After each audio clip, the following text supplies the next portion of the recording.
এবার কঠিনভাবে দ্বন্দ্ব লেগে গিয়েছে ডক্টর মোহাম্মদ ইউনূস এবং সেনাপ্রধান ওয়াকারুজ্জামানের সাথে। ইতিমধ্যে আসিফ মাহমুদ এবং হাসনাত আবদুল্লাহ সেনাবাহিনীকে কঠিন হুঁশিয়ারি বার্তা দিয়েছেন। ওদিকে সেনাবাহিনীও কঠিন অ্যাকশানে নেমেছেন।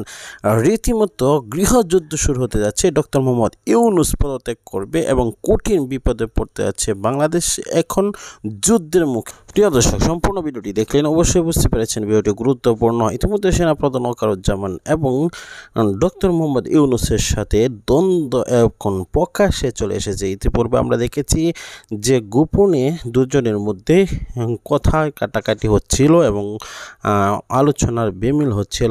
ডক্টর মোহাম্মদ ইউনূস তিনি প্রধান উপদেষ্টা, কিন্তু তাকে মাননীয় প্রধান উপদেষ্টা বলা হচ্ছিল না, শুধু বলা হচ্ছিল ডক্টর মোহাম্মদ ইউনূস।